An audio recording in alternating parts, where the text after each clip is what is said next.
हम आ चुके हैं अब अपने सबसे महत्वपूर्ण समय में, जब हम खुदा की आवाज को सुनेंगे। इस समय कोई अपने स्थान से उठेगा नहीं। बहन बैठ जाएं, प्लीज आप बैठ जाएं। अपने स्थान से कोई भी ना उठे। आज प्रभु आपसे कुछ बात करने में है। आज हम एक गंभीर विषय की ओर जाने वाले हैं और मेरा ये ईमान है आज के वचन के द्वारा प्रभु आपसे बात करेंगे। हालेलुया। एक बार आमीन तो बोल सकते हैं ना। आज के वचन के द्वारा प्रभु हमसे बात करेंगे और मैं ये कहता हूं आज बहुत से लोगों के प्रश्नों का उत्तर उन्हें मिलेगा।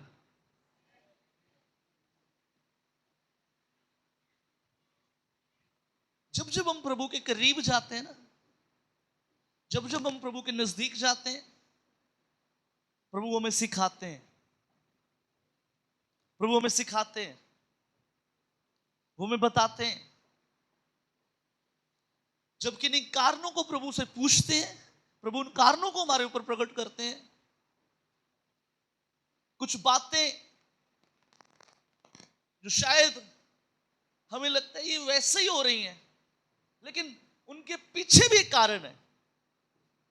मेरा ये मानना है, मेरा ऐसा मानना है कि इस आसमान के नीचे जो कुछ भी होता है ना, जो कुछ भी घटित हो रहा है, उसके पीछे एक कारण है। उसके पीछे एक कारण है। उसके पीछे एक कारण है। आज हम उस कारण को ढूंढने की कोशिश करेंगे। अब मेरे साथ निकाल लीजिए उत्पत्ति की किताब,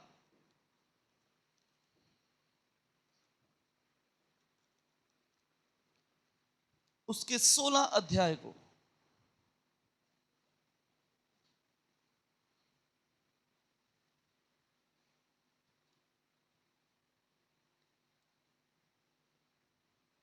एक पद से 4 पद तक पढ़ेंगे। माइक में पढ़ दीजिए।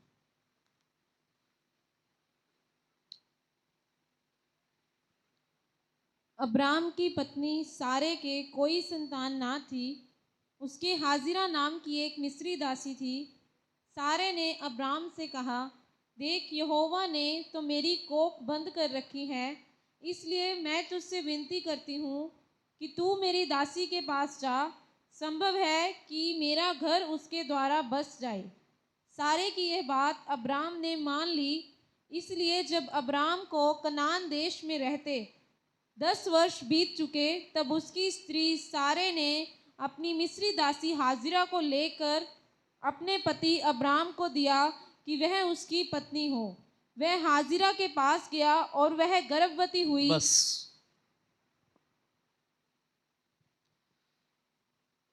प्रभु का पाक कलाम पढ़े और सुने जाने पर प्रभु की आशीष हो।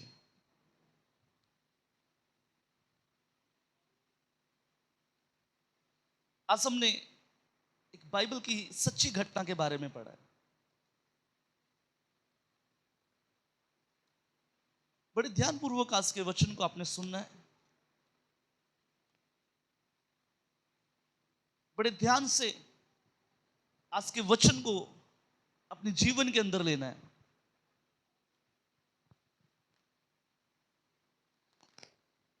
बाइबल को जब आप पढ़ते हो, जब आप उत्पत्ति की किताब उसके 12 अध्याय को पढ़ते हो, वहां पर ये व्यक्ति है जिसका जिक्र अभी हमने पढ़ा। इसका नाम अब्राम है। इब्राहिम नहीं है, अब्राम उस समय। और बाइबल इस प्रकार से कहती है, परमेश्वर ने एक योजना के तहत,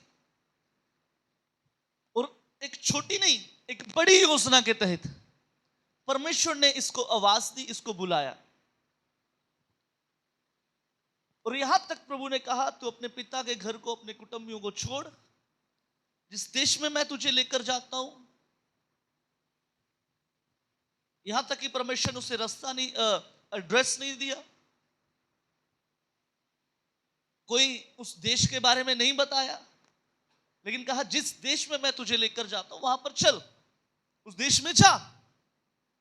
और बाइबल इस प्रकार से कहती है, अब्राहम ने परमेश्वर की आवाज को सुना और परमेश्वर की आवाज को सुनकर वो निकल पड़ा। परमेश्वर की आवाज को सुनकर वो निकल पड़ा। और जब वो परमेश्वर की आवाज उसने सुनी, परमेश्वर ने कुछ आशीषें उसके लिए दी। अब्राहम के परिवार में, अगर हम इसके सिर्फ अब्राहम के परिवार की बात करें, अब्राहम और इसकी पत्नी, इनके सिर्फ परिवार की बात करें तो ये दोनों पति पत्नी हैं।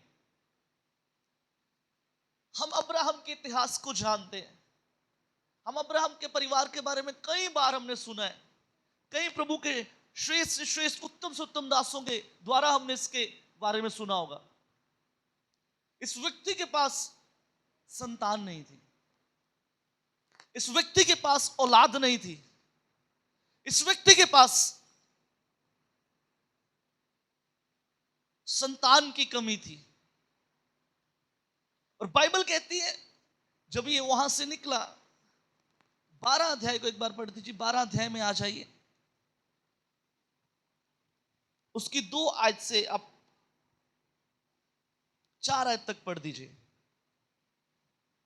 और मैं तुझसे एक बड़ी जाति बनाऊंगा, परमेश्वर ने इससे कहा मैं तुझसे एक बड़ी जाति बनाऊंगा और तुझे आशीष और दूंगा, तुझे आशीष दूंगा, और तेरा नाम महान करूंगा, तेरा नाम महान करूंगा, और तू आशीष का मूल तू होगा। आशीष का मूल होगा, जो तुझे आशीर्वाद दे, जो तुझे आशीर्वाद दे उन्हें मैं आशीष उन्हें मैं दूंगा, आशीष दूंगा, और जो तुझे कोसे, जो तुझे कोसे उसे मैं शाप उसे दूंगा। मैं शाप दूंगा। और भूमंडल के सारे कुल भूमंडल के सारे कुल तेरे द्वारा आशीष तेरे पाएंगे। द्वारा आशीष पाएंगे। और यहोवा के इस वचन के अनुसार हाँ। अब्राम चला, हाँ, और लूत भी उसके संग चला। और जब अब्राम हारान देश से निकला, उस समय वह 75 वर्ष का था। उस समय अब्राहम 75 वर्ष का था। उसकी 7 आयत पढ़ दीजिए। तब यहोवा ने अब्राम को दर्शन देकर कहा, यह देश मैं तेरे वंश को दूंगा। यह देश मैं तेरे वंश को दूंगा। मालूम कब? जब उसके पास कोई औलाद नहीं है, जब उसके पास कोई संतान नहीं है, उस समय परमेश्वर ने उससे एक वायदा किया, एक वाचा बांधी कि जिस देश में मैं तुझे लेकर जा रहा हूं ना, सिर्फ तुझे नहीं तेरे वंश को दूंगा। सिर्फ अब्राहम तक वो सीमित नहीं है, अब्राहम के वंश उस देश के बीच में रहेंगे, उसका आनंद वो उठाएंगे। और बाइबल इस प्रकार से कहती है, अब्राहम उस देश में चला गया और वहां रहते हुए उसे 10 वर्ष हो चुके हैं, 10 साल हो चुके हैं वहां पर रहते हुए उसे। ध्यान से सुनना, वहां पर रहते हुए उसको 10 साल हो चुके, 75 वर्ष की आयु में निकला है। और जहां पर जिस समय की हमने 16 अध्याय में पढ़ा है, उस समय उसकी एज 85 ईयर्स का वो हो चुका है। 10 साल हो चुके हैं। 10 साल से अगर दूसरे शब्दों में कहें, अब्राहम को एक चीज का इंतजार है। उसके पास, अगर हम इसके इतिहास को उठाकर देखें, ये धनी व्यक्ति है। मैंने बीते दिनों में भी बताया था, मैंने एक बुक का जिक्र किया था। एक बुक है मिलीनियर्स ऑफ बाइबल, बाइबल के लखपति करोड़पति जो लोग हैं उनके ऊपर एक किताब लिखी गई है। उसमें से एक नाम अब्राहम का भी है, क्योंकि ये धनी व्यक्ति है, एक धनी व्यक्ति है। और धनी होने के कारण इसके पास धन की बहुत ताइज से आशीषित है, धन के द्वारा ये आशीषित है। और दूसरे शब्दों में कहूं, इसको हर रीति से प्रभु ने आशीषित किया है, हर चीज में ये फलवंत है। इसके पास नौकर है, इसके पास भेड़ बकरी है, गाय बैल, सब कुछ इसके पास है, जो कुछ एक व्यक्ति के पास होना चाहिए। और बाइबल इस प्रकार से कहती है, ये परमेश्वर की आवाज को सुन के निकल पड़ा। और परमेश्वर की आवाज को सुनने के बाद उस देश में रहते हुए, बाइबल में लिखा है, इसलिए अब्राहम को कनान देश में रहते हुए 10 वर्ष बीत चुके, 10 वर्ष इसको बीत गए, 10 वर्ष हो गए इसको। अगर मैं दूसरे शब्दों में कहूं, 10 वर्षों से ये इंतजार कर रहा है, मालूम किसके लिए? वंश के लिए, वंश के लिए, कि परमेश्वर ने वाकई वायदे तो पूरे किए, लेकिन एक अभी भी है जिसकी अब्राहम और अब्राहम की पत्नी दोनों को वेट है। आज के कलाम का जो शीर्षक है, टॉपिक है जो, उसको आप ये कह सकते हैं कि प्लान बी मत बनाएं। बोलिए, प्लान बी मत बनाएं। दोबारा से बोलेंगे, साथ वाले से कहिए, प्लान बी मत बनाएं। बोलिए, प्लान बी मत बनाएं। ध्यान से सुनना आज के वचन को। मालूम, जब हम परमेश्वर के पीछे चलते हैं, परमेश्वर के साथ साथ चलते हैं, परमेश्वर के बीच में रहते हुए, किन्हीं चीजों की हम बहुत बहुत बहुत बहुत बहुत बहुत बेसब्री से किन्हीं चीजों का हम इंतजार कर रहे होते हैं,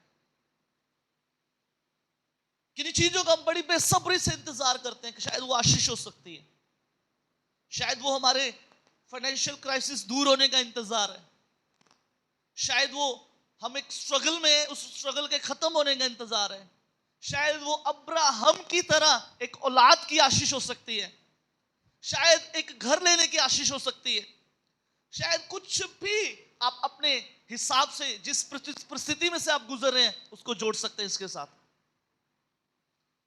कोई एक चीज है जिसका बदलने का हम इंतजार करते हैं, कोई एक चीज है जिसको हम चाहते हैं कि वो ठीक हो जाए।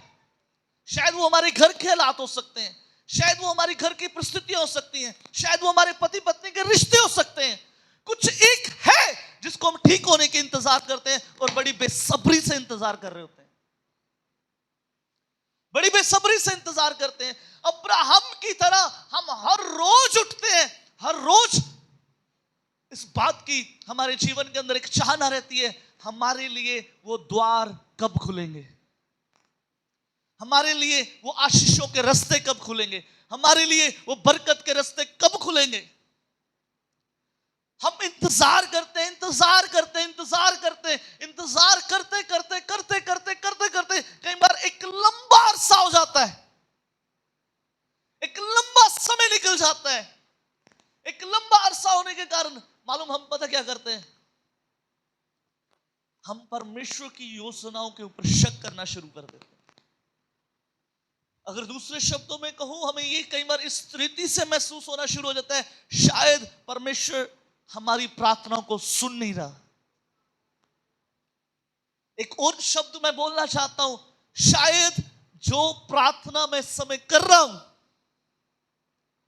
शायद ये मैं ठीक प्रार्थना नहीं कर रहा। आपको, हमें कई बार लगता है परमेश्वर की योजना कुछ और है, हम ये सोचना शुरू कर देते हैं परमेश्वर की योजना कुछ और है, हम ऐसा ऐसा सोचना शुरू कर देते हैं। लेकिन बाइबल कहती है, इस परिवार ने, इनको 10 साल हो गए एक बात के लिए इंतजार करते हुए, 10 साल हो गए इनको एक बात का इंतजार करते हुए। कब कब कब? आज नहीं, कल, परसों, 1 साल, 2 साल, 3 साल, 4 साल, 5 साल, 10 साल हो चुके हैं, 10 साल हो चुके हैं। 10 साल से यह परिवार इंतजार इंतजार इंतजार इंतजार कर रहा है। और दूसरे शब्दों में कहूं,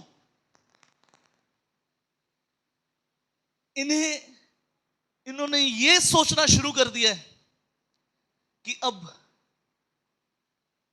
इसके जो आशीष देने का प्रभु ने वादा किया है, शायद उसका समय नहीं है। या मैं दूसरे शब्दों में ये कहूं, शायद प्रभु हमें इस चीज से वंचित ही रखेगा।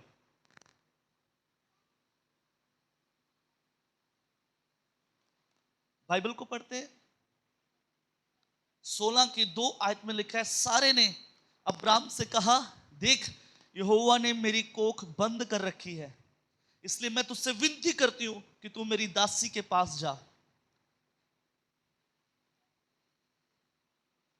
हिंदी के एक अनुवाद में इस प्रकार से लिखा है, सारे ने अब्राहम से कहा, देख यहोवा ने मुझे कोई बच्चा नहीं दिया।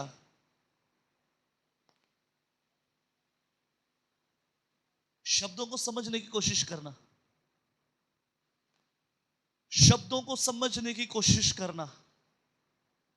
ये जो शब्द बोले जा रहे हैं ये इमोशनल करने वाले शब्द है। ये जो शब्दों का इस्तेमाल यहां पर हो रहा है ये इमोशनल करने वाले शब्द हैं।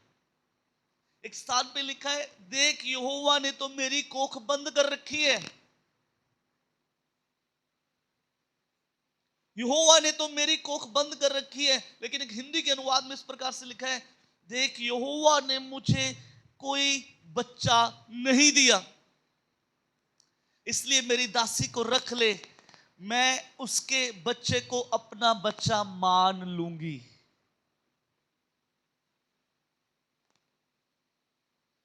बारह की 7 में हमने पढ़ा, मैं दोबारा पढ़ देता हूं।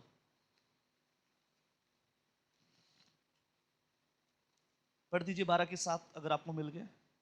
यहोवा ने अब्राहम को दर्शन देकर कहा, यह देश मैं तेरे वंश को दूंगा। अगर आप बाइबल के इतिहास को उठाओ, थोड़ा सा मैं आपको और कुछ चीजें क्लियर कर देना चाहता हूं। बाइबल के इतिहास को उठाओ, बाइबल के पुराने इतिहास को जब हम उठाते हैं तो एक परिवार जिसके अंदर एक पत्नी अगर वो बांझ हो तो वो अपनी जो उसके साथ दासी होती थी, जो उसकी दासी होती थी, जो उसकी अधीनता के नीचे काम करती थी, वो अपने पति से उसके द्वारा एक संतान जो प्राप्त होती है, उसके द्वारा एक संतान प्राप्त करते थे वो। और वो उस दासी के या उस जो भी उनके घर, वो आप दासी कह सकते हैं, उनका आप कह सकते हैं कि बाइबल के अकॉर्डिंग दासी लिखा हुआ है यहां पर, कि वो उसके बच्चे को अपना बच्चा मान लेते हैं। और यहीं पर सारा भी यही कह रही है, इसलिए मेरी दासी को रख ले, मैं इसके बच्चे को अपना बच्चा ही मान लूंगी। अब्राहम ने अपनी पत्नी का कहना मान लिया।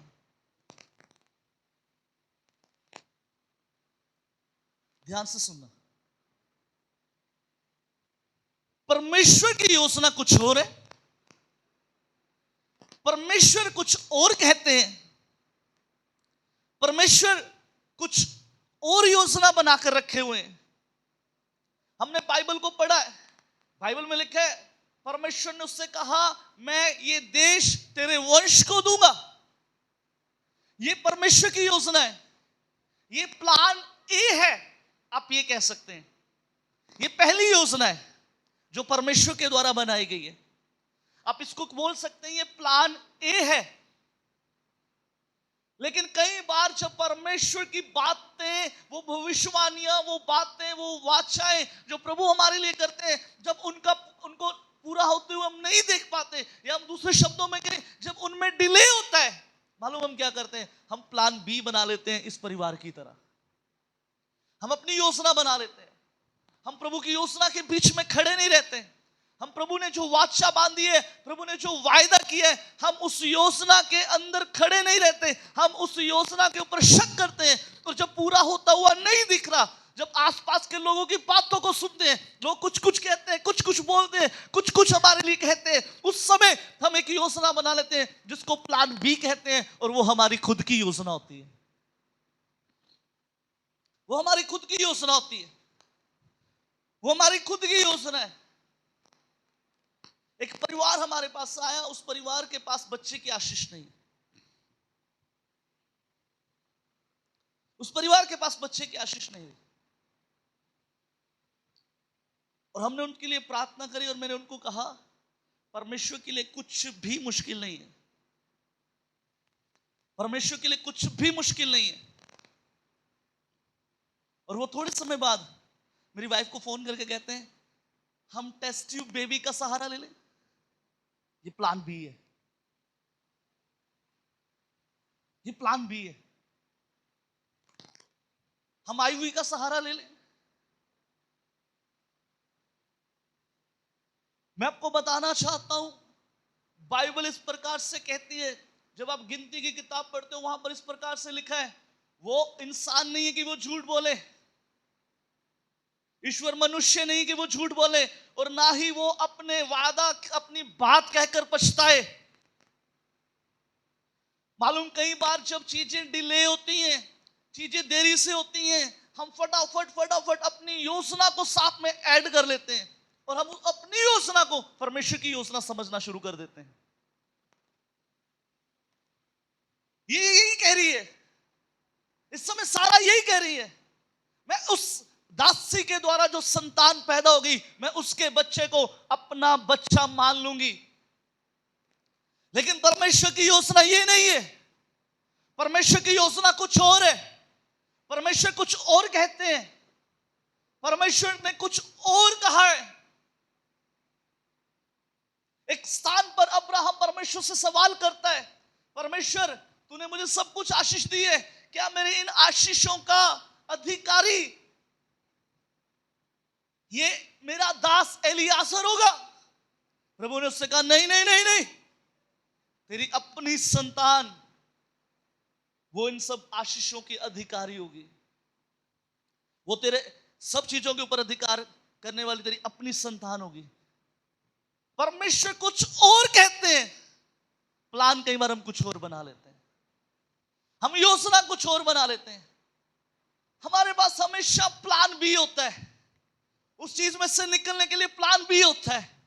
अरे सुनिए, मैं आपसे कहना चाहता हूं, जिस परमेश्वर की आप आराधना करते हैं, जिस परमेश्वर को आप पुकारते हैं, जिस परमेश्वर के ऊपर आपका विश्वास है, यदि उसने कुछ कहा है, सुनिए, आसमान टल सकता है, पृथ्वी उलट सकती है, लेकिन उसका वायदा कभी उलट नहीं सकता।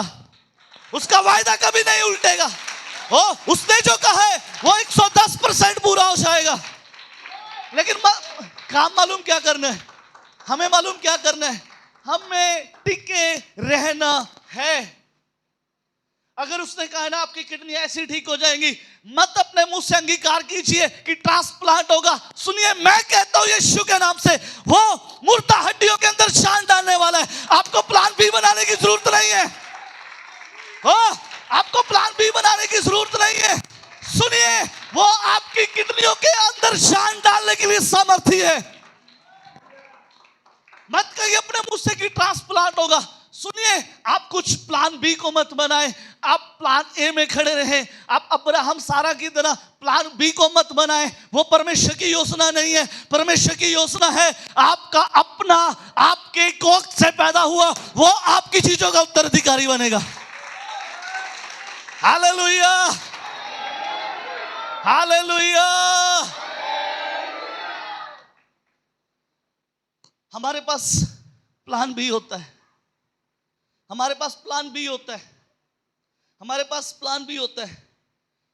हमारे पास ऑप्शन बी होता है। और ऑप्शन बी को साबित करने के लिए, उसको सिद्ध करने के लिए हमारे पास कई बहाने होते हैं। हमारे पास कई बहाने होते हैं। आपके ऊपर कर्जा है ना, आप प्रार्थना कर रहे हैं। मालूम कई बार क्या करते हैं, हमारे ऊपर कर्जा हो गया ना, हम प्रार्थना करते हैं, प्रभु डिवाइन हेल्पर्स भेज, प्रभु डिवाइन हेल्पर्स भेज, प्रभु अपने लोगों को भेज, प्रभु अपने लोगों को भेज, अपने लोगों को भेज। 1 दिन प्रार्थना, 2 दिन प्रार्थना, 3 दिन प्रार्थना, महीना प्रार्थना, और महीना खत्म होने पर हम डायरी खोलते हैं, देखते हैं कौन सा कॉन्टैक्ट नंबर है, कौन सा व्यक्ति है जो इस समय पैसे के द्वारा मेरी मदद कर सकता है।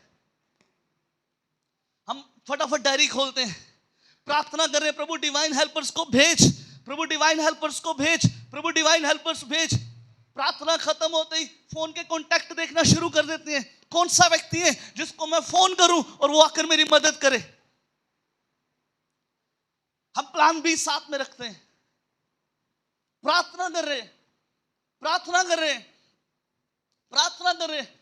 मालूम कई बार चीजें जब डिले होती है, जब चीजें देरी से हो, जब चीजों में डिले हो तो समझ जाइए सिर्फ परमेश्वर आपके कर्जे को खत्म नहीं करना चाहता, वो आपको इस काबिल बनाना चाहता है कि आप वो तेरी जातियों को उधार दे, आपको उधार लेना ना पड़े। वो आपको इस काबिल बनाना चाहता है। हम मालूम क्या करते हैं, एक कर्जा खत्म नहीं हुआ, कोई लोन ले लेते हैं, एक ही किस्त जाएगी। अरे एक किस्त नहीं जाएगी। प्रभु आपको किस्तों देने के लिए नहीं प्रभु ने आपको बनाया, प्रभु ने आपको इसलिए बनाया ताकि आप बहुतेरी जातियों को उधार दें। प्लान बी मत बनाइए, प्लान बी मत बनाइए।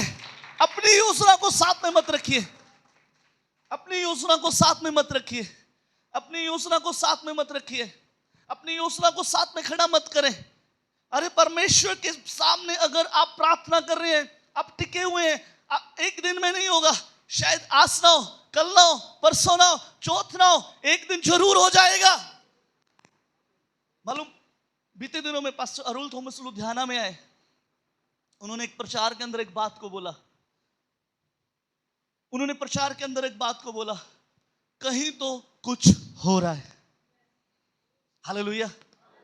कहीं तो कुछ, कहीं तो कुछ, कहीं तो कुछ।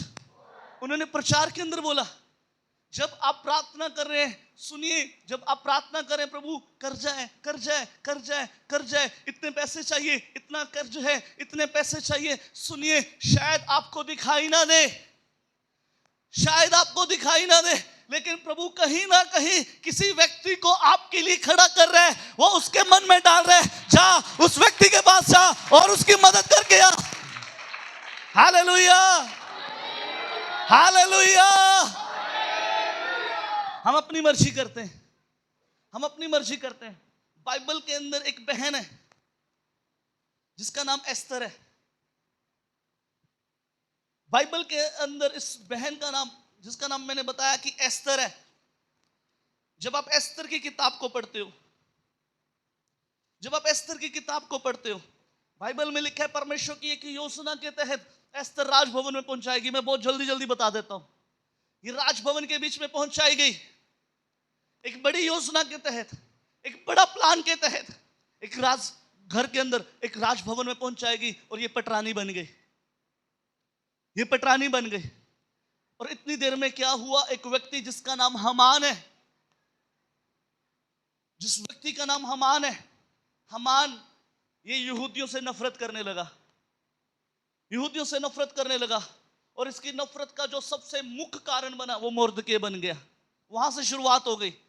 और हमान ने राजा के साथ एक संधि करी, राजा के साथ वार्तालाप करके एक नोटिस जारी कर दिया, एक खत जारी किए, राजा की अंगूठी के द्वारा उसके ऊपर छाप डाल दी गई, राजा की अंगूठी के द्वारा उसके ऊपर छाप डाल दी गई, वो मोहर लगा दी गई कि जहां जहां इस राजा श्रेयस के जितना इसका राजकाल है, जहां जहां पर इसका राज्य है, बाइबल में लिखा है, परमेश्वर बाइबल में इस प्रकार से लिखा है, हमान ने एक लेटर जारी किया, आसान भाषा में बता रहा हूं, एक लेटर जारी किया और डाकियों के द्वारा उन लेटर को अलग अलग जगहों में भेज दिया, जहां जहां पर यहूदी लोग रहते हैं उनको खत्म कर दिया जाए, उनकी संपत्ति को लूट लिया जाए, उनका सब कुछ मिटा दिया जाए, उनको जान से खत्म कर दिया जाए, क्या बच्चे, क्या बूढ़े, क्या जवान, क्या स्त्रियां, सब खत्म कर दिया जाए। और बाइबल कहती है मोर्दकी को जब इस बात का उसको सुनने में आया, उसने टाट ओढ़ लिया, वो राख में बैठ गया, राख उछालने लगा, टाट ओढ़ लिया, उपवास करने लगा। उसकी इस दशा की हालत एस्तर के कानों तक पहुंची। और बाइबल कहती है एस्तर ने जब हमान के पास अपने किसी व्यक्ति को भेजा, पूछकर मोर्दके के पास अपने किसी व्यक्ति को भेजा, बाइबल कहती है मोर्दके ने सारा हाल एस्तर को सुना दिया, एस्तर तक वो बात पहुंच गई। और बाइबल इस प्रकार से कहती है, एस्तर ने कहा तुम सब जितने जहां जहां पर यहूदी लोग हैं, तुम सब उपवास रखो, 3 दिन का उपवास रखना। कहती मैं भी अपनी सहेलियों से उपवास रखूंगी। और ये उपवास में है, और उपवास के बीच में जब ये है, बाइबल इस प्रकार से कहती है इसने एक राजा की इच्छा के खिलाफ एक काम किया। बाइबल का इस किताब को आप पढ़ना, बिना राजा की आज्ञा के जब तक राजा ना चाहे उसके पास कोई नहीं जा सकता था, लेकिन एस्तर ने उपवास रखा और ये राजा के सामने चली गई। और बाइबल में लिखा है राजा ने इससे प्रसन्न होकर इसको अपनी ओर आते देखकर राजदंड को इसकी ओर आगे बढ़ा दिया। और जब राजदंड को इसने छुआ और इसने राजा ने इससे पूछा, तू क्या चाहती है मैं तेरे लिए करूं? मान, मैं आधा राज्य तुझे दे दूंगा। और बाइबल इस प्रकार से कहती है, एस्तर ने राजा से कहा, मैं चाहती हूं आप मेरे घर के बीच में भोजन करने के लिए आए। आसान भाषा में बता देता हूं, एक दावत रखी, उसमें भोजन करने आना है और स्पेशली आपने हामान को साथ लेकर आना है। राजा इस बात से खुश हुआ, उसने जल्द से जल्द हामान को बुलाया और कहा, आज सब एस्तर के घर में जाएंगे। और बाइबल इस प्रकार से कहती है, जब आप उसके 5 अध्याय को पढ़ते हो, 5 अध्याय को जब आप पढ़ते हो, जब राजा और हामान उसके घर गए, एस्तर ने राजा और हामान को इसलिए बुलाया था कि एस्तर हामान के द्वारा बनाए गए षड्यंत्र की पोल राजा के सामने खोल सके। और बाइबल इस प्रकार से कहती है, जब राजा उसके घर में आया, ये असफल रही, ये असफल रही। ये बता नहीं भाई, बाइबल के विद्वान कहते हैं ये असफल रही।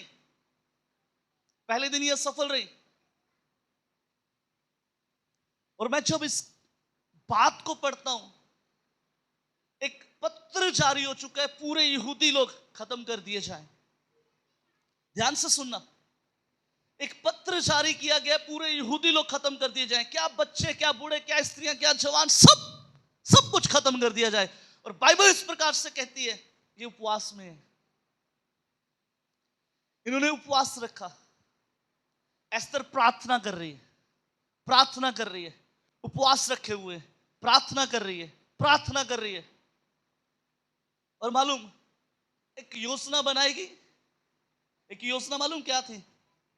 एस्तर राजा के घर में गई, राजा के महल में गई, राजा के पास गई और राजा से उसको इनविटेशन दिया। ये एस्तर की योजना है। ये पहली योजना है। ये पहली योजना है। जब 5 अध्याय की 5 आयत को पढ़ते लिखा है, तब राजा ने आज्ञा दी, हामान को तुरंत ले आओ कि एस्तर का निमंत्रण ग्रहण किया जाए। राजा और हामान एस्तर के तैयार किए हुए भोज में आए। भोज के समय जब दाख मधु पिया जाता, तब राजा ने एस्तर से कहा, तेरा क्या निवेदन है वह पूरा किया जाएगा। तू क्या मांगती है मांग, और आधा राज्य तक तुझे दे दिया जाएगा। एस्तर ने एक योजना बनाई। मोर्दके की बातों को सुनकर एस्तर ने एक योजना बनाई। एक नोटिस निकल चुका है, एक नोटिस निकल चुका है, एक नोटिस निकल चुका है कि पूरे यहूदियों को मार दिया जाए। ये सब परेशान है, ये सब अंदर ही अंदर व्याकुल है, ये सब अंदर ही अंदर टूट चुके हैं, क्योंकि इनको अपने सामने मौत के अलावा और कुछ नजर नहीं आ रहा। इनको मौत के अलावा कुछ भी नजर नहीं आ रहा। सब परेशान है। आसान भाषा में कहूं, कोई रास्ता नजर नहीं आ रहा। इन बच्चों को चुप करवाएं। कोई रास्ता नजर नहीं आ रहा, कुछ भी नजर नहीं आ रहा, कोई होप नहीं है। लेकिन इन सब बातों के बाद ये लोग उपवास कर रहे हैं, प्रार्थना कर रहे हैं कि एक योजना बनाएगी। एस्तर राजा को अपने घर लेकर आना चाहती है ताकि वो हामान के द्वारा बनाए गए षड्यंत्र की पोल खोल पाए। लेकिन बाइबल कहती है वो असफल रही। पहले दिन वो ना बता पाए। मैं कई बार इस वचन को जब पढ़ता हूं, एस्तर के अंदर एक बड़ी बेचैनी होगी। एक बड़ी बेचैनी है, एक बड़ी बेचैनी है, एक बड़ी बेचैनी एस्तर के जीवन के अंदर है। एक बड़ी बेचैनी का वो सामना कर रही है। और अगर मैं कहूं, जिस दिन से ये फरमान निकले, मोर्दकी सो नहीं पा रहा और ना एस्तर सो पा रही है। इनके दिल के हाल को कोई नहीं जांच रहा। बाकी सब लोग एंजॉय कर रहे हैं, लेकिन ये अंदर ही अंदर व्याकुल है, व्याकुल है, व्याकुल है। कैसे कैसे कैसे कोई तो रास्ता निकले, एक बार कोई रास्ता निकल आए। एक योजना बनाएगी। योजना मालूम क्या थी? एस्तर राजा के पास गई और एस्तर ने राजा से कहा, मेरे घर पर भोज के लिए। और मैं इस बात को जब मैं पढ़ रहा था तो मुझे एक जो बात समझ आई, एस्तर जैसे राजा उसके घर में आया होगा, जिस कक्ष के अंदर, जिस कक्ष, उस महल के कक्ष के अंदर जहां पर एस्तर है, जब एस्तर के पास राजा गया होगा, एस्तर सोच रही होगी अभी बताऊं, अभी बताऊं, अभी बताऊं, अभी बताऊं, अभी बताऊं। लिखा है वो भोजन के समय दाख मधु जब पिया जाता तब बताऊं। वो समय निकलता गया, निकलता गया, निकलता गया, निकलता गया, निकलता गया। इसकी बेचैनी और बढ़ रही है।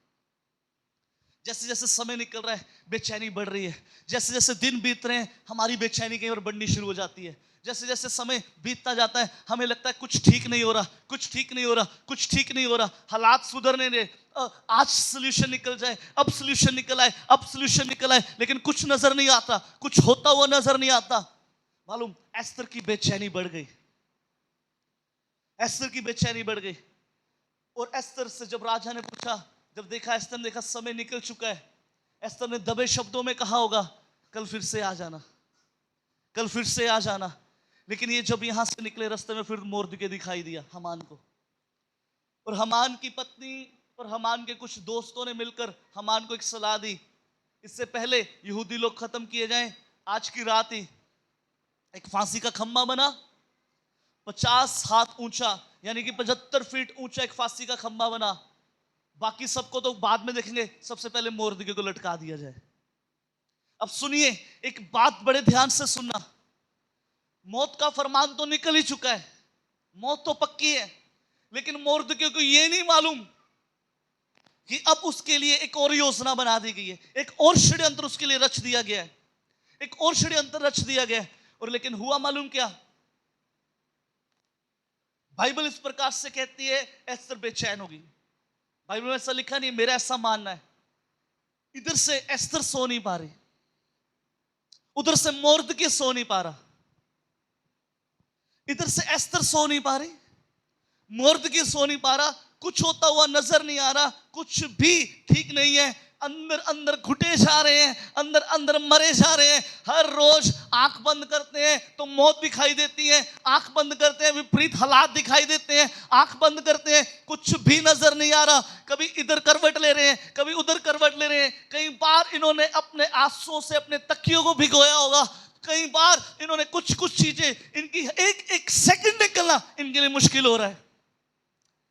अगर दूसरे शब्दों में कहूं, जिस रात राजा उसके पास गया वो बताने में सफल रही, एस्तर पूरी रात सोई नहीं होगी, एस्तर पूरी रात सोई नहीं होगी।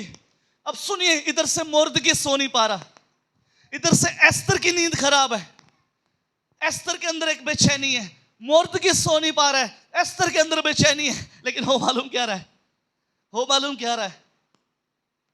ये उपवास में है, ये प्रार्थना कर रहे हैं, ये प्रार्थना कर रहे हैं, प्रभु कुछ तो कर, प्रभु कुछ तो कर, प्रभु कुछ तो कर, प्रभु कुछ तो कर, प्रभु कहीं से रिजल्ट आ दे दे, प्रभु कहीं से एक आशा की किरण निकल आए, प्रभु कुछ तो दे दे, कुछ तो ऐसा साइन दे दे जिसके द्वारा मैं जान जाऊं कि तू मेरे हालातों को बदल रहा है। लेकिन कुछ भी नजर नहीं आ रहा। एस्तर सो नहीं पा रही, एस्तर सो नहीं पा रही।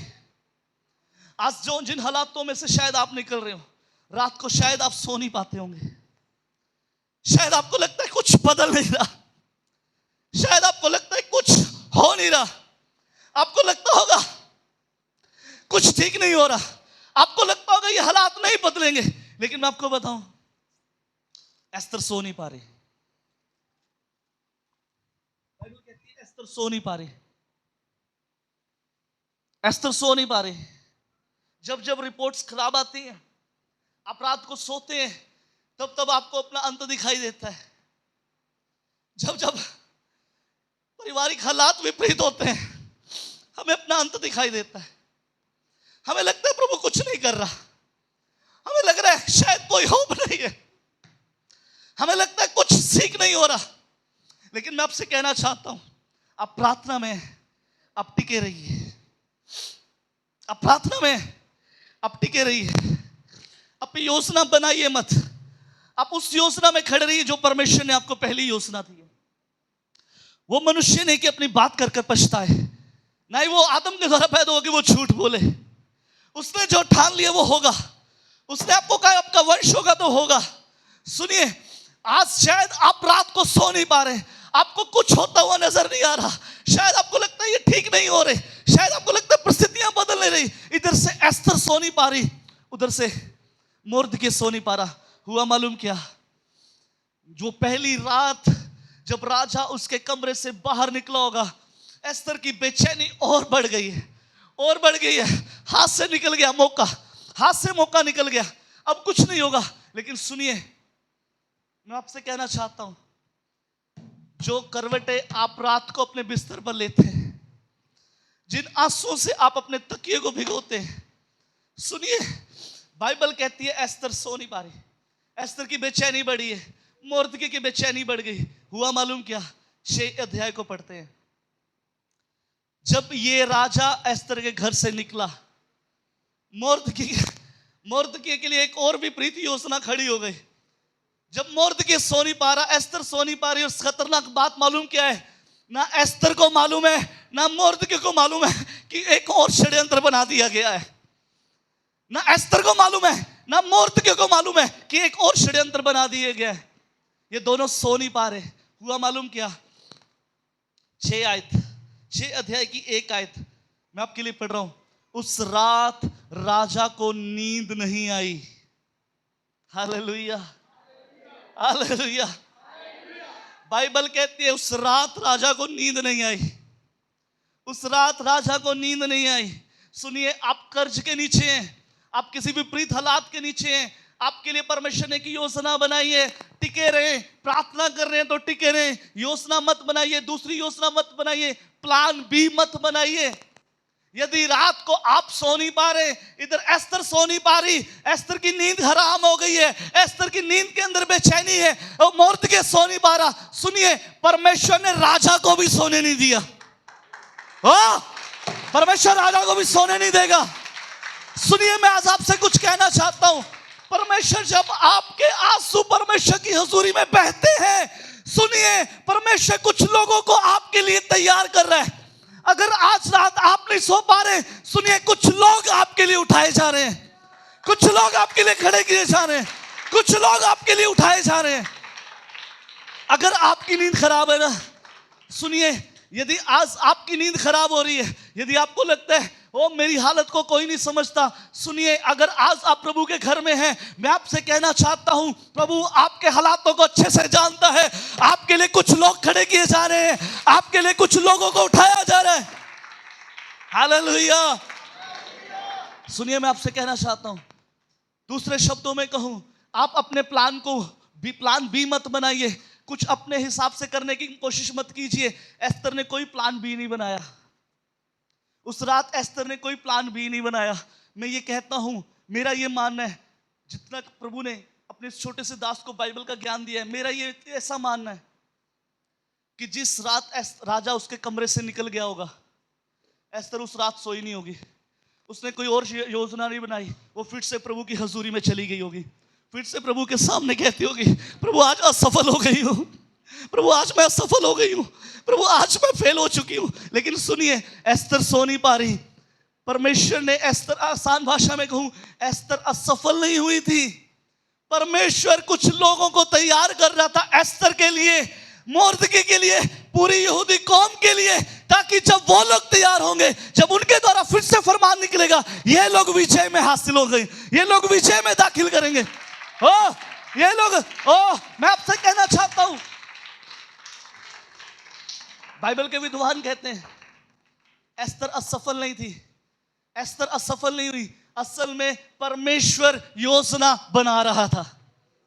हालेलुया। मैं आपको कहना चाहता हूं, आप प्रार्थना कर रहे हैं, हो सकता है आज मदद ना आए, आप प्रार्थना कर रहे हैं, हो सकता है आज इस कोख के अंदर कुछ ना हो, लेकिन सुनिए, परमेश्वर कुछ चीजों को तैयार कर रहे हैं। आपके घर खराब है, सुनिए, कोई मदद के लिए नहीं है। मैं आपसे कहना चाहता हूं, प्रभु में बने रहिए, टिके रहिए, टिके रहिए, प्लान बी मत बनाइए, किसी और चीज का सहारा मत लीजिए। यदि आपने प्रभु के ऊपर विश्वास किया है, उस विश्वास में टिके रहे। मालूम होगा क्या, प्रभु कुछ लोगों को तैयार करेगा, प्रभु कुछ लोगों को तैयार करेगा। वो जब आप रात को उठ कर रोते हैं, और सुनिए, कुछ लोगों को भी परमेश्वर उठाए हुए है, जो आपके लिए तैयार किए जा रहे हैं, जो आपके लिए खड़े किए जा रहे हैं। टिके रहिए, टिके रहिए। प्लान बी मत बनाए, टिके रहिए, टिके रहिए। एस्तर ने मालूम क्या किया, उसने कोई दूसरी योजना नहीं बनाई। इधर से एस्तर सो नहीं पा रही, मोर्दके सो नहीं पा रहा। परमेश्वर कहता आज की रात मैं राजा को भी सोने नहीं दूंगा, आज की रात मैं राजा को भी सोने नहीं दूंगा। सुनिए, जो सिसकियां आप छुप छुप के अपने तकिए पर लेते हैं, आप सो नहीं पा रहे, सुनिए, बिहाइंड द कर्टन परमेश्वर कुछ लोगों को आपके लिए उठाए हुए हैं, जो आपके हक के लिए खड़े किए जा रहे हैं, जो आपके हक के लिए खड़े किए जा रहे हैं, जो आपके लिए खड़े किए जा रहे हैं। Hallelujah, hallelujah. प्लान बी मत बनाए, प्लान बी मत बनाए। प्लान बी, सुनिए, आप बना लेंगे, हो सकता है आप उसको हासिल भी कर लें, लेकिन वो आशीष ज्यादा लंबे समय की नहीं है। हो सकता है आप एक बैंक से कर्ज उठाने के लिए एक और कर्ज ले लें, लेकिन वो योजना परमेश्वर की नहीं है। परमेश्वर की योजना मालूम कौन सी होती है? वो योजना वो होती है जो बाद में कभी खराब नहीं होती, जिसके लिए आपको पछताना नहीं पड़ता, जिसके लिए बाद में आपको आंसू बहाने नहीं पड़ेंगे, जिसके लिए बाद में आपको पछतावा नहीं करना पड़ेगा, जिसके लिए बाद में आपको रोना नहीं पड़ेगा। वो हमारे प्रभु की योजना होती है। समय खत्म हो गया, अभी मेरे पास कुछ और बातें हैं, मेरे पास कुछ और लोग हैं बाइबल के द्वारा, बाइबल में से कुछ और लोगों को मैंने ढूंढ के रखा हुआ है। हम कोशिश करेंगे इस संदेश को अगले संडे कंटिन्यू को दोबारा करें। प्लान बी मत बनाएं, साथ वाले से कहिए प्लान बी मत बनाएं। टिके रहे, टिके रहे, टिके रहे। परमेश्वर आपके लिए कुछ लोगों को खड़ा कर रहा है। बोलिए, परमेश्वर आपके लिए कुछ लोगों को खड़ा कर रहा है। परमेश्वर आपकी मदद के लिए कुछ लोगों को खड़ा कर रहा है। परमेश्वर आपकी मदद के लिए कुछ डिवाइन हेल्पर्स को भेज रहा है।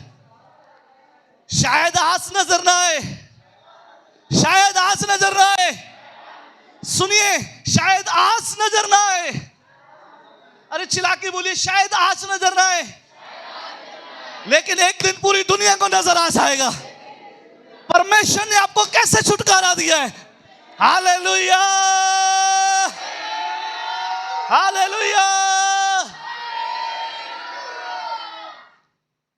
आप रात को सो नहीं पाते ना, परमेश्वर ने ऑलरेडी कुछ लोगों को आपके लिए उठाया हुआ है, और परमेश्वर आपकी अच्छाइयां, आपकी भलाइयां उनके सामने प्रकट कर रहा है। बाइबल में जब हम आगे पढ़ते हैं, राजा के कहने पर जिस रात राजा को नींद नहीं आई, राजा ने मालूम कोई गाने वाले नहीं बुलाए कि कोई संगीतकार बुलाओ जो मेरे सामने आकर एक अच्छा सा वाद्य यंत्र बजाए और मुझे नींद आ जाए। लिखा है, राजा ने इतिहास की पुस्तक मंगवा ली। जरा सोच के देखिए, राजा ने इतिहास की पुस्तक मंगवा ली। इस पूरे अध्याय को जब आप पढ़ेंगे, यहां पर कहीं भी आप परमेश्वर को सामने नहीं देखेंगे, लेकिन बिहाइंड द कर्टन परमेश्वर कुछ ना कुछ कर रहा है। हालेलुया। हमने पिछले से पिछले संडे सीखा था, हम गीत गाते हैं, फैला हुआ हाथ खुदा का मैंने देखा है। सुनिए, कई बार वो हाथ इन आंखों से नहीं दिखता, लेकिन कुछ तो कहीं तो कुछ हो रहा है। हालेलुया। ओ, कहीं तो कुछ हो रहा है, कहीं तो आपके लिए लोग खड़े किए जा रहे हैं, कहीं तो आपके इतिहास खोले जा रहे हैं, आपकी इच्छाइयां लोगों के सामने प्रकट की जा रही हैं। हालेलुया। मालूम, इतिहास खोला जाएगा। आप प्लान ए में टिके रहें। सारा की तरह मत कहें कि परमेश्वर ने मुझे बच्चा नहीं दिया। सारा की तरह मत कहें ये कर्ज ऐसे खत्म नहीं होगा, इसके लिए एक और लोन लेना पड़ेगा। सारा की तरह मत कहें, प्लान बी मत बनाए, टिके रहे, टिके रहे। एस्तर की तरह टिके रहे, टिके रहे, तब तक जब तक आपकी अच्छाई, आपकी बरकतें, आपका सब कुछ जो आपने प्लान ए में रहते हुए, परमेश्वर की योजना में रहते हुए, जो चीजें, जो आशीषें, जो बरकतें, जो बड़ी बड़ी बातें, जो बड़ी बड़ी गवाहियां आपने प्लान ए में, परमेश्वर की योजना में रहते हुए प्राप्त की हैं, तब तक टिके रहिए जब तक परमेश्वर आपको लोगों के सामने ऊंचा ना कर दे। हालेलुया। जोर से बोलेंगे हालेलुया। अरे जोर से बोलिए हालेलुया। बोलिए, कुछ तो कहीं हो रहा है। मैं आप सबको बताना चाहता हूं, परमेश्वर राजा को उठाए हुए, मालूम किसके लिए? एस्तर के लिए, मोर्दके के लिए, अपनी यहूदी कौम के लिए। ओह सुनिए, 3 दिन का उपवास रखा है इन्होंने। बाइबल कहती है मसीह में किया गया परिश्रम व्यर्थ नहीं है। एक दिन में नहीं होगा, शायद आज ना हो, कल ना हो, परसों ना हो। ओह शायद हो सकता है आपको लोग कहते हो अभी तक तो हुआ नहीं, अभी तक तो हुआ नहीं, इतने समय चर्च जाते हुए हो गया, अभी तक तो ये हालात बदले नहीं। सुनिए, परमेश्वर कार्य पर है। हालेलुया, बोलिए मेरा परमेश्वर कार्य पर है। वो आज भी सिंहासन पर विराजमान है। वो मेरे जीवन की हर परिस्थिति उसके नोटिस में है। वो भली भांति जानता है और वो मेरे लिए कुछ लोगों को तैयार कर रहा है। सुनिए, जब आप प्लान ए में टिके रहते हैं, प्लान बी नहीं बनाते, आप जैसे मर्जी हालात विपरीत के विपरीत होते जाएं, आप उन जगहों पर टिके रहते हैं, मालूम आपकी मदद बेशक पृथ्वी पर से ना आए, लेकिन एक बात पक्की है, आसमान से जरूर आ जाएगी। Hallelujah, hallelujah. आपकी मदद पृथ्वी पर से आए ना आए, आसमान से आएगी। जो लोग आज आपको छोड़ छोड़कर जा चुके ना, सुनिए, आज आप प्रभु की हजूरी में मैं आपसे कहना चाहता हूं, प्रभु उनके हृदयों को तोड़ रहा है, वो वापस आ रहे हैं। प्रभु उनके हृदयों को तोड़ रहा है, वो वापस आ रहे हैं। वो आपके पास आएंगे, वो आपके सामने आकर झुकेंगे और अपनी गलतियों को आपके सामने मानेंगे, क्योंकि परमेश्वर आपको पूंछ नहीं बल्कि सर ही बनाएगा। प्लान बी मत बनाइए, किसी और चीज का सहारा मत लीजिए। संसार क्या कहता है उसका सहारा मत लीजिए। अरे प्लान बी मत बनाइए, टिके रहे। पास्टर अरुल थॉमस कहते हैं कुछ तो कहीं हो रहा है। हालेलुया, बोलिए कुछ तो कहीं हो रहा है। आपको नजर ना आए, आपको नजर ना आए, लेकिन हम गलती मालूम क्या करते हैं, जब कुछ होता नहीं है ना, हम प्लान बी बना लेते हैं। जब कुछ होता नहीं है हम प्लान बी बना लेते हैं। दूसरे शब्दों में को हम प्रभु की योजना से बाहर आ जाते हैं। प्रभु ने चाहा तो आने वाले इतवार में हम इसके ऊपर दोबारा मनन करेंगे और आगे चलेंगे, इस वचन की गहराई में चलेंगे। आइए हम प्रार्थना करें, अपने आप को जांचें, आप कहां पर खड़े हैं, प्लान ए में या प्लान बी में, परमेश्वर की योजना में या अपने दिमाग की योजना में।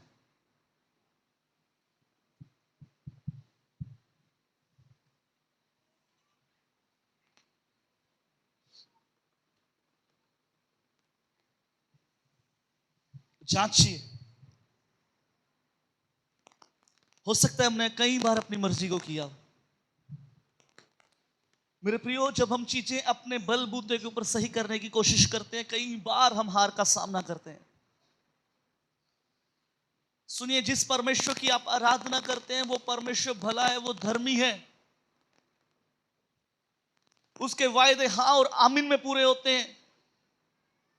उसने अगर आपसे कहा है, मैं दोबारा कहता हूं, आसमान टल सकता है, पृथ्वी उलट सकती है, लेकिन उसका किया हुआ वायदा वो कभी नहीं टलेगा।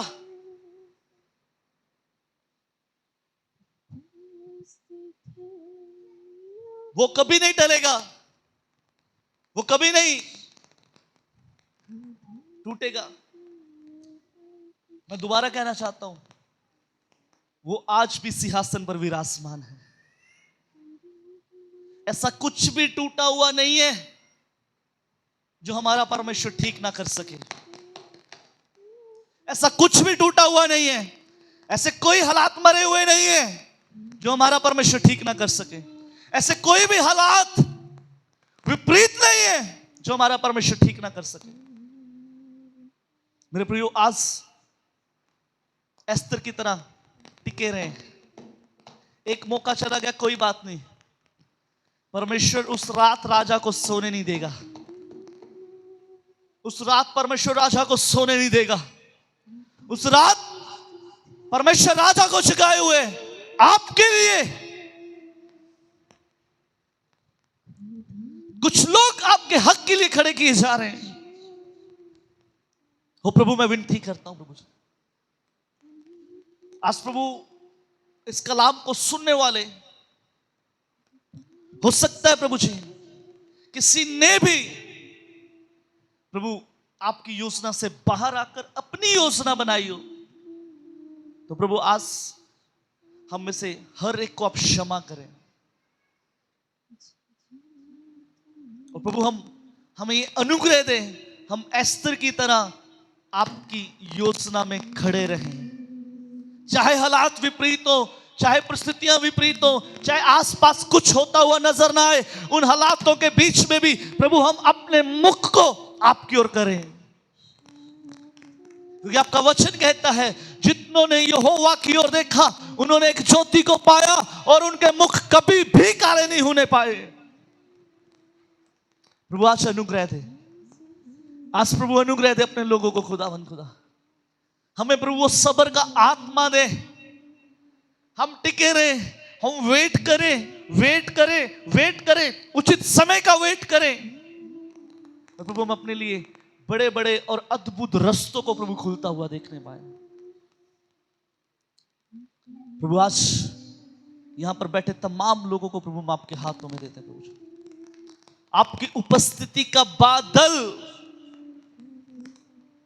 प्रभु होने दें, इनके घरों के ऊपर, इनके जीवनों के ऊपर, इनके परिवारों के ऊपर, इनके हालातों के ऊपर आशाएं, और प्रभु ये अपने लिए प्रभु आसमान से मदद को आते हुए देखने पाए। प्रभु जी आप अनुग्रह करें पिता परमेश्वर, आपकी उपस्थिति इनके साथ साथ चलती रहे, इनके जीवनों में बढ़ती जाए। सब बातों में सारा आदर महिमा जलाल प्रभु यीशु हम आपके नाम को देते हैं। ये प्रार्थना, ये विनती हमारे उद्धारकर्ता मुक्तिदाता प्रभु यीशु मसीह नाम से मांगते हैं और पा लेते हैं। आमीन।